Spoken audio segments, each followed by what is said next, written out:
The first things we'll talk about are the so-called child ballads. Does anybody know what a child ballad is? It has nothing to do with children. The child ballads are named after the British scholar who first started collecting these songs. His last name was Child in the late 1800s. Actually, he was an American scholar who started collecting British songs, old songs from Great Britain that dated back sometimes hundreds of years. And he eventually published a whole collection of these old ballads that many of which had been preserved by Americans, especially in places like Appalachia and the Ozarks.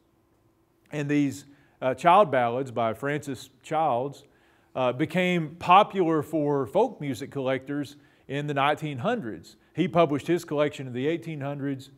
In the 1900s, it was very popular for folk music collectors when they first started traveling around the United States to look for these child ballads, because you knew if you found some old granny on some hillside somewhere who was singing a child ballad, that this thing had been passed down through who knows how many generations, because sometimes these songs were hundreds of years old. And these were considered kind of the gold mine songs for folk music collectors in those early days. And many of them just wanted to collect people, just find people who could sing child ballads and didn't care about anything else. Eventually we'll get to lots of these other songs that weren't child ballads, but that's what a child ballad was, just a really, really old, usually British song of some sort about, and they were almost always sad songs about somebody getting killed or some jilted lover or something like that, or both. And you know, a lot of them are not exactly uplifting things. Often they're very long, and we've got a couple of them here. The first one is, before we listen to a couple of these, there are a couple of really good websites. If you like old ballads or you like any of this music that we look at today, everything that we listen to is going to be on one of a couple of websites. One of them is maintained here at Missouri State. It's called the Max Hunter Collection, and it's a digitized folk song collection that's arranged by both the singer and the title of the song. And then the other one, where these come from, is the John Quincy Wolfe Collection. And we'll talk about both of these guys later on. The John Quincy Wolfe Collection is at a college, Lyon College down in Arkansas. And again, it's a digitized folk song collection where you can listen on the web, you can listen to complete versions of these songs.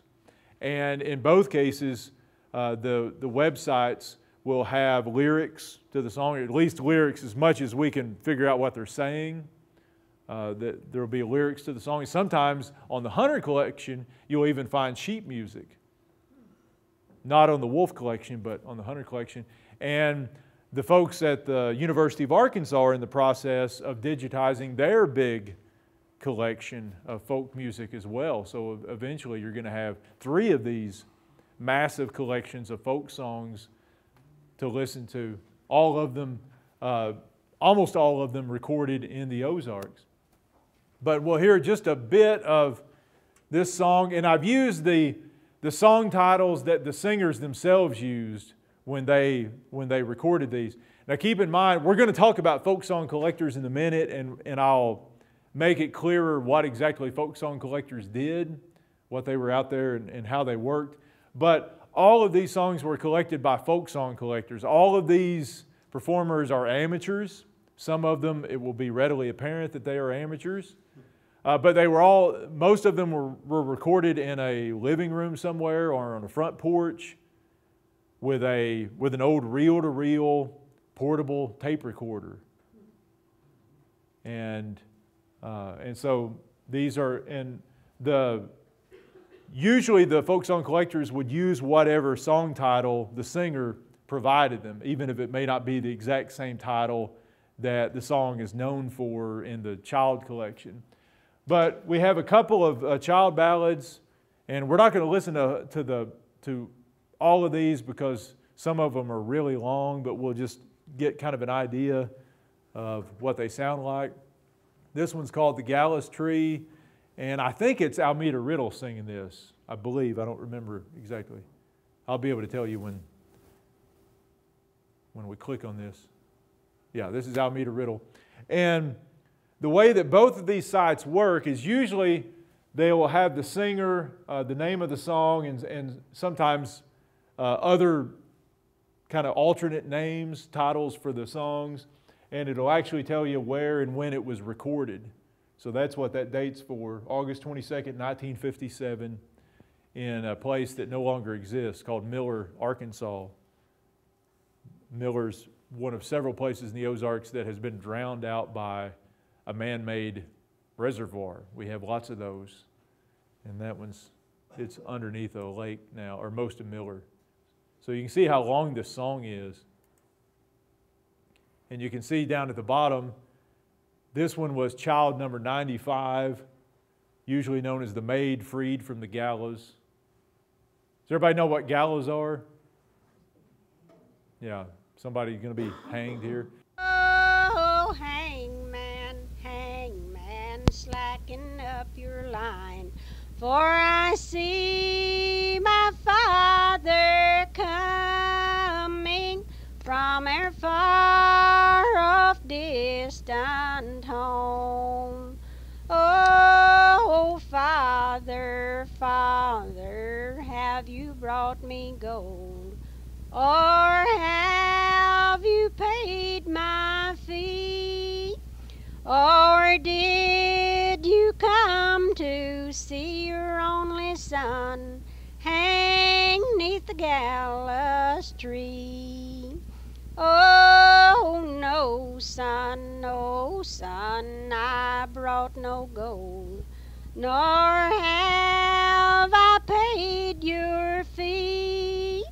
Alas, I have come to see a guilty son hang on a gallows tree.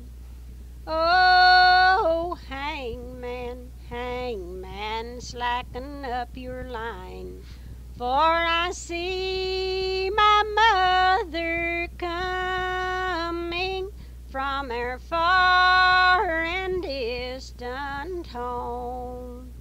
Oh, mother, mother, have you brought me gold? Or have you paid my fee? Or have you come to see your only son hanging 'neath the gallows tree? Has anybody ever heard that voice before? Millie, it didn't agree with you? Well, no. Yeah. Well, so it surprises you to find out that she's considered Yes. one of the classic great voices of kind of mountain. Yeah. Well, right. In a lot of ways, it is sort of the Ralph Stanley, kind of the female Ralph Stanley sort of thing. Did she always sing a cappella? Yeah. Yeah. And since you like that, there are dozens and dozens of recordings waiting on you. Yeah, Millie, you've got the rest of your week cut out for you there. Just go home and start listening. But Almeda, I really like Almeda Riddle. Now, there's sort of a limit. You kind of hit your limit in a hurry, and especially her songs are so long and they're drawn. She sings them a very slow. It's the timing is really, really slow on these things. But that was the style. And she's got that kind of ancient sound to her voice that people say about Ralph Stanley. He's got that sort of ancient sound. Sounds like he's from another planet almost, and certainly from another time. And her sound is very much that way. And when she's making that recording, she's probably only roughly 60 years old. She's not that old. She may not even have been 60. I can't remember when she was born, but she would have been right around 60 years old. So I'm not sure when she got that voice that just kind of sounded like, some old, woman. It's kind of hard to describe what that voice is like. But that's Almeda Riddle with one of the many child ballads that she knew, and she recorded all kinds of other songs as well on these things. And